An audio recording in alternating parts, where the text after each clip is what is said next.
I changed my bank info and got a new card. My daughter and her husband were waiting, furious. When I walked through my own front door that Tuesday afternoon in February 2026, I never imagined my own daughter would be waiting for me like a debt collector, not a child. My hands were still shaking from what I'd done at First National Bank that morning, clutching my wallet where a brand new silver debit card sat hidden in the back pocket. I'm Charles Mitchell. I'm 67 years old. And that morning, I'd done something I should have done 2 years ago. Amanda was standing in the middle of my living room. Well, her living room, though you wouldn't know it from the way I'd been paying all the bills. Arms crossed tight across her chest, her face twisted into something I barely recognized. Beside her, Stephen was pacing back and forth like a caged animal, his cell phone gripped so hard in his hand I could see his knuckles turning white. The veins in his neck were bulging, pulsing with rage. They didn't even let me close the door behind me. "Have you lost your damn mind?" Amanda's voice cut through the air like a knife, each word sharp enough to draw blood. She took 3 angry steps toward me, her designer heels, the ones I'd unknowingly paid for with last month's pension, clicking hard against the hardwood floors. Stephen nearly had a heart attack at the ATM on Peachtree Street. I stood there in the doorway, my old brown coat still buttoned up, feeling the February cold seeping in behind me. But I wasn't cold inside. Not anymore. Stephen shoved his phone in my face, so close I could see the red, declined message on the screen. "Where's the money, Charlie? What did you do?" His voice cracked on that last word, desperation bleeding through the anger. The card was empty. Not a single dollar, nothing. He said it like it was his money. Like those $1,475 that hit my account on the first of every month. Money I'd earned with 45 years of standing behind postal, counters, sorting mail until my back screamed and my feet went numb, somehow belonged to him. I set my keys down on the small table by the door, the same table where my late wife Linda used to leave her reading glasses every night. My hands were steadier than I expected, steadier than they'd been in 2 years. "I changed my banking information," I said, and my voice came out firm, strong, like it belonged to someone I used to know a long time ago. "My pension goes to a new account now, one that only I control." The silence that followed felt like the whole world had stopped breathing. To understand how I ended up in that moment, standing in my daughter's doorway while she looked at me like I'd committed a crime, you have to go back 3 years, back to March 15th, 2023, the day I buried my wife of 38 years. Linda died on a Tuesday morning, just like any other Tuesday. Except it wasn't. The cancer had been eating away at her for 8 months, and we both knew it was coming. But knowing doesn't make it easier when you're sitting in that hospital chair, watching the love of your life take her last breath. The funeral was on Saturday at Riverside Community Church, the same church where Linda and I had been married in 1985, where we'd brought Amanda for her baptism when she was 6 months old. Pastor Samuel Davis gave a sermon about faith and perseverance that had half the congregation in tears. I remember the smell of that day. White lilies mixed with the scent of casseroles the church ladies had prepared for after.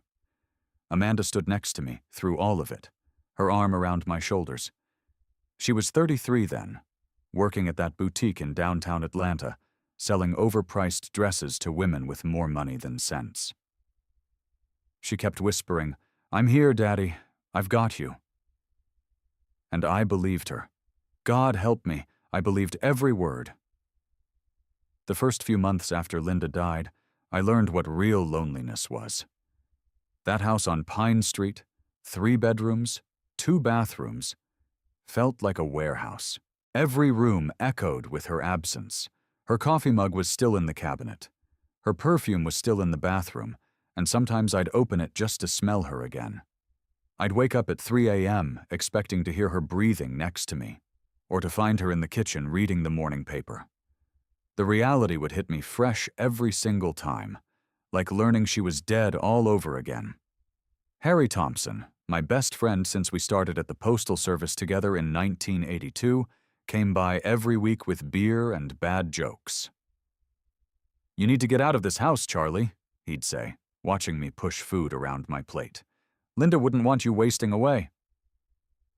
But I couldn't taste anything. Everything was sawdust in my mouth. Amanda started visiting more in those first few weeks. She'd show up on Saturdays with Stephen, and they'd sit with me in the living room making small talk about nothing that mattered. Stephen would watch football while Amanda tried to get me to talk about my feelings.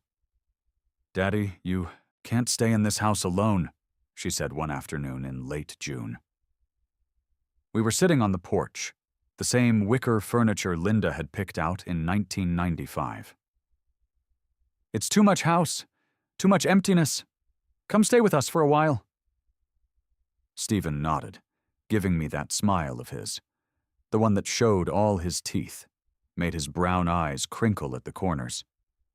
He was a good-looking man, I'll give him that. 42 years old, used to work in insurance before he got laid off, with that clean-cut look that made church ladies whisper about how Amanda had done well for herself. "Just until you get back on your feet, Mr. Charlie," he said. "We've got space. Nicole's away at Howard University now, so her room is empty. You shouldn't be alone right now." I resisted at first. This house was my sanctuary. Every wall held a memory.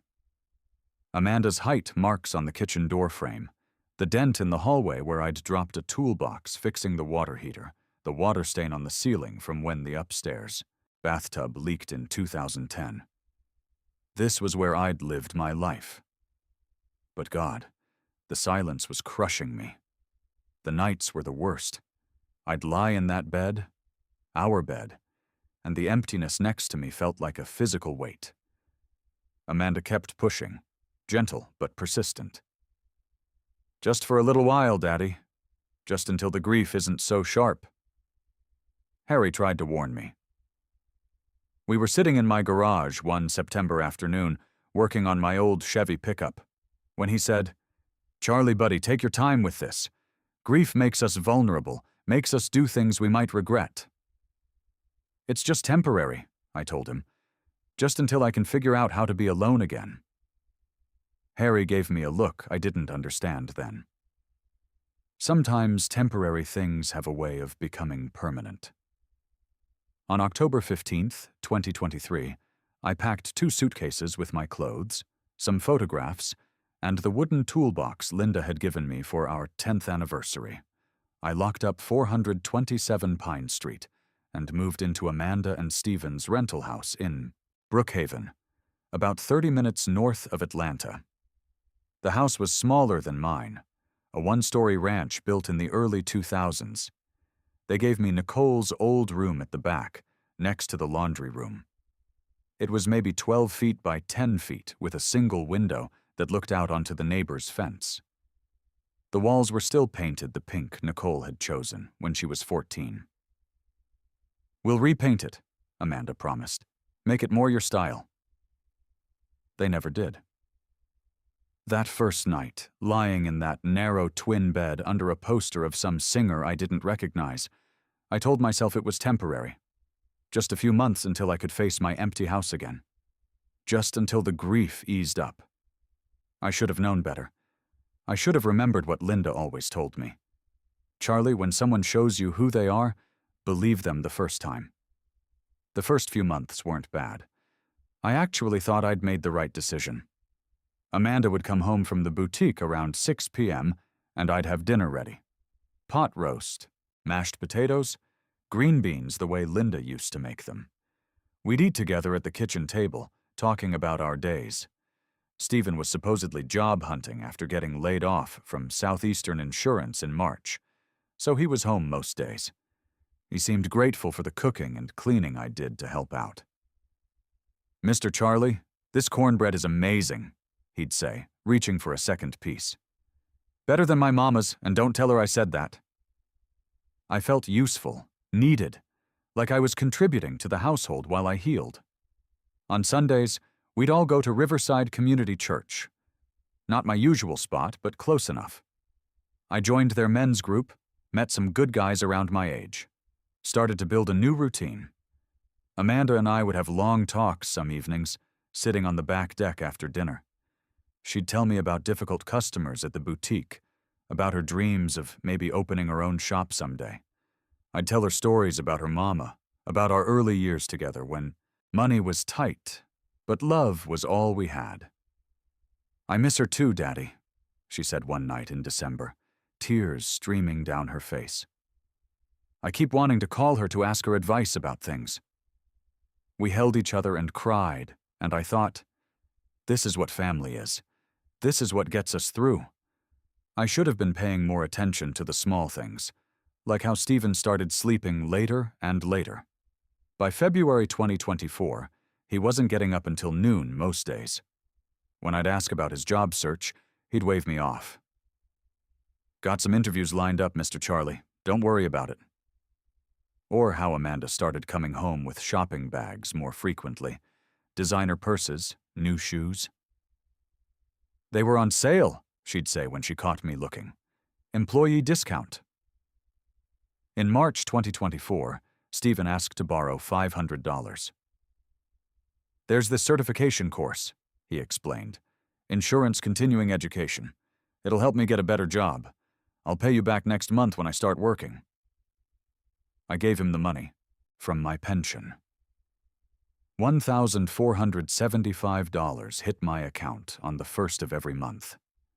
My reward for 45 years of getting up at 5 a.m., for dealing with angry customers and Christmas rushes and postal regulations that changed every other week. $500 seemed reasonable to help family. He never paid it back, never mentioned it again. 2 weeks later, Amanda needed $400 for an emergency car repair. "The transmission's going out," she said. "Can't get to work without fixing it."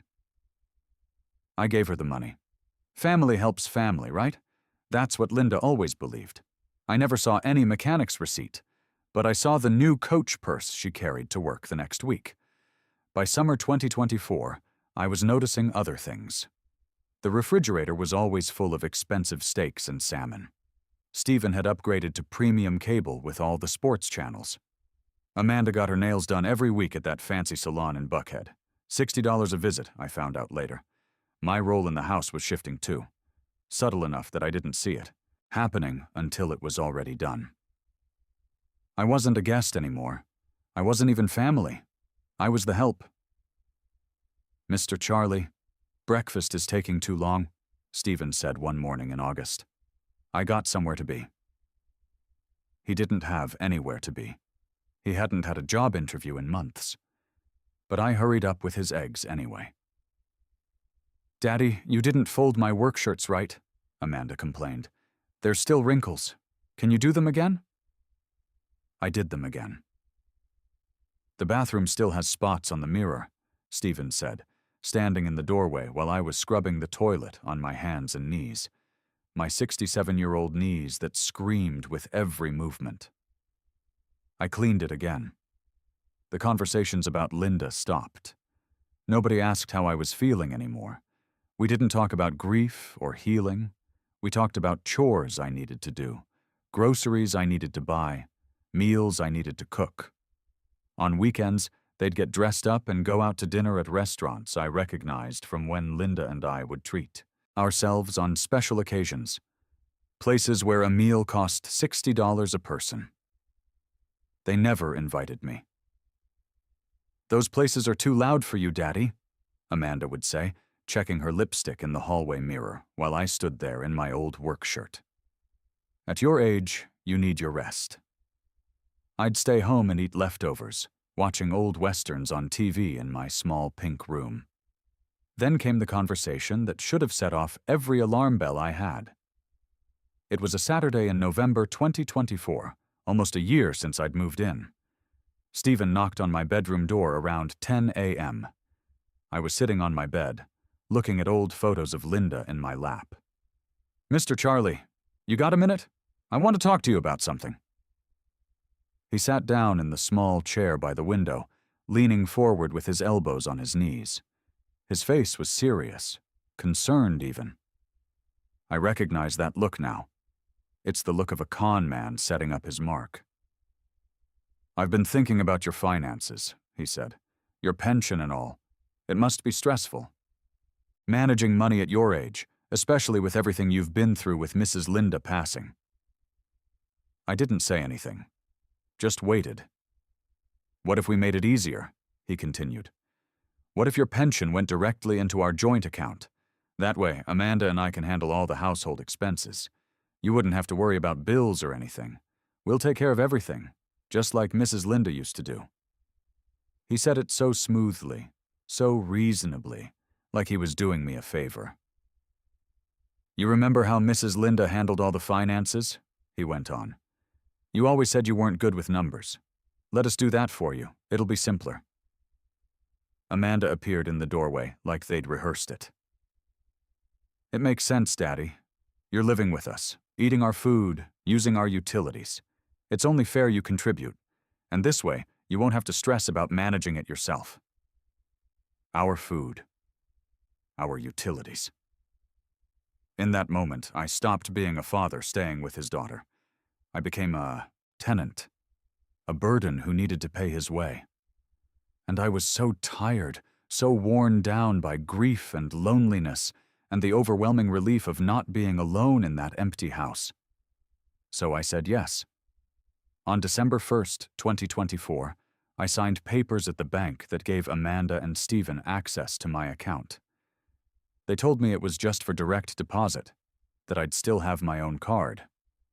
What I didn't know was they'd ordered a new debit card on my account, one that only they had. Within a month, I stopped getting my bank statements in the mail.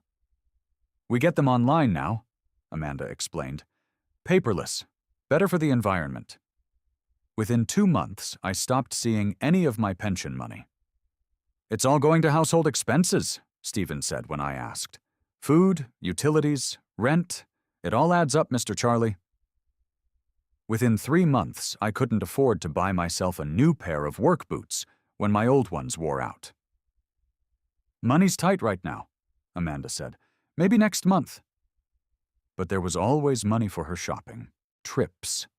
Always money for Stephen's new golf clubs. Always money for dinners out that I wasn't invited to.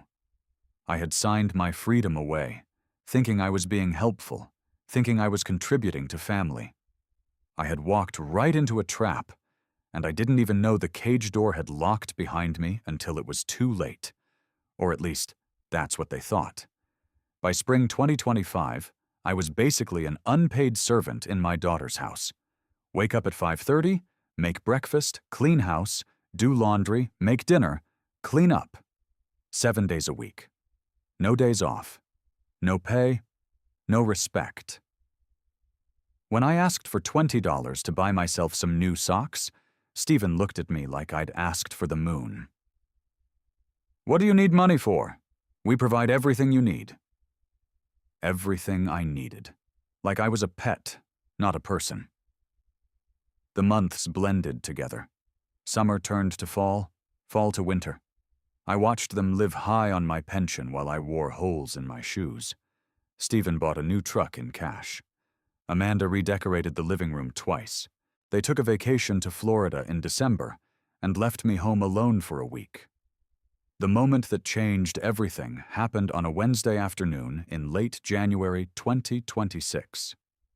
I was cleaning Amanda and Stephen's bedroom when I accidentally knocked over a stack of papers.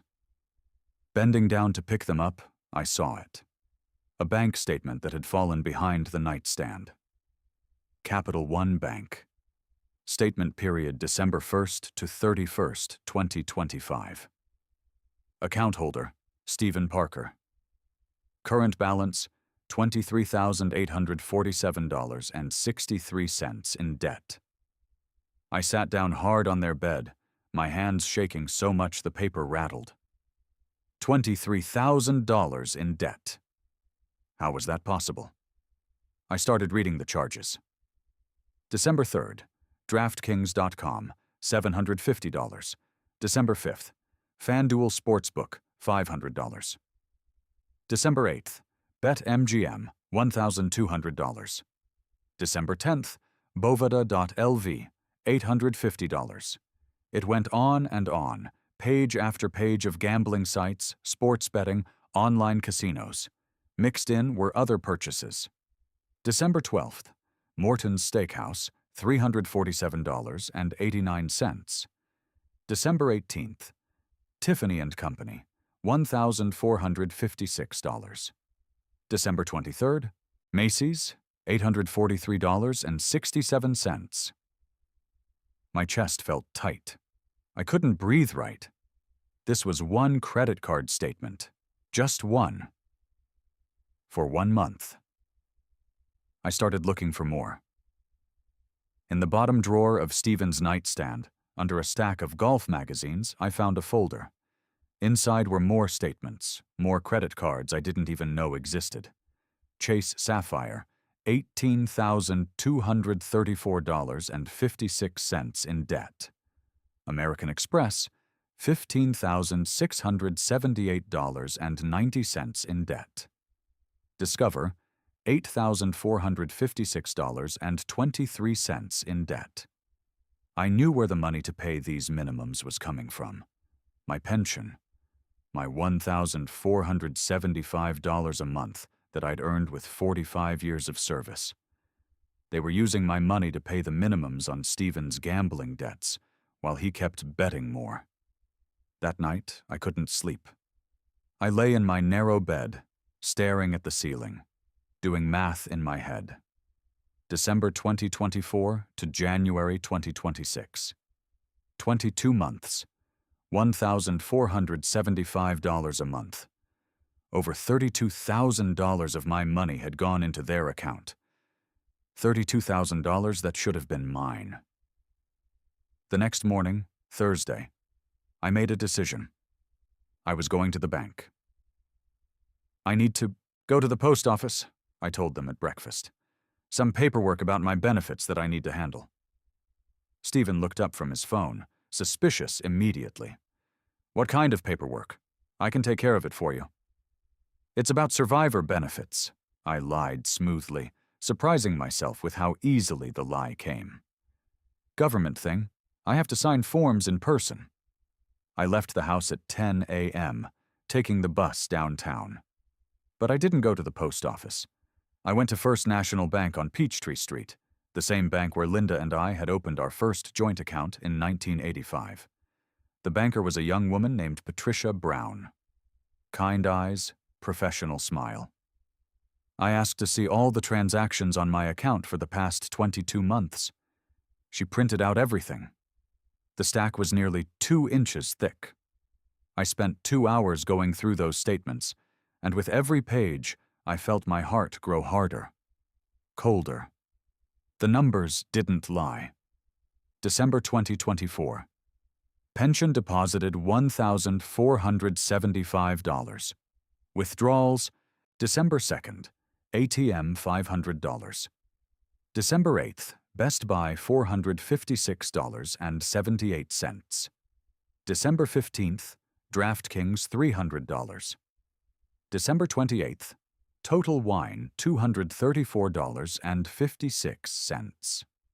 Monthly total spent, $2,847.93. My pension, $1,475. Deficit, $1,372.93 paid from credit cards.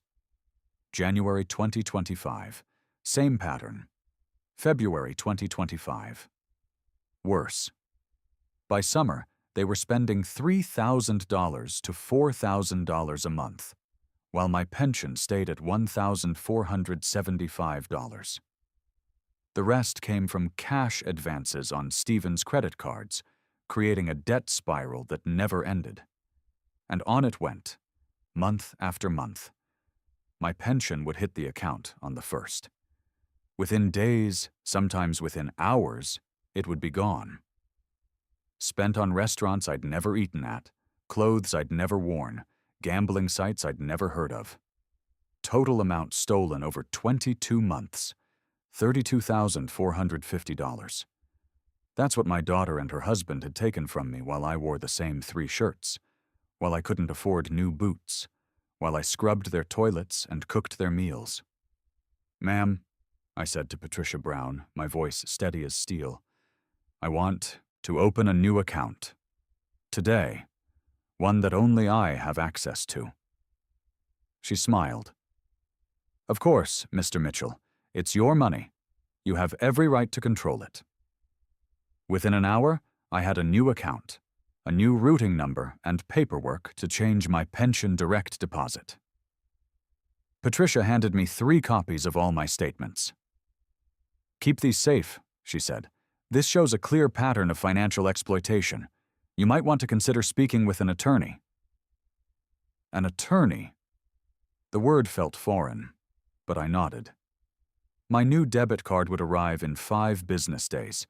They'd mail it to Harry Thompson's house, so Amanda and Stephen couldn't intercept it.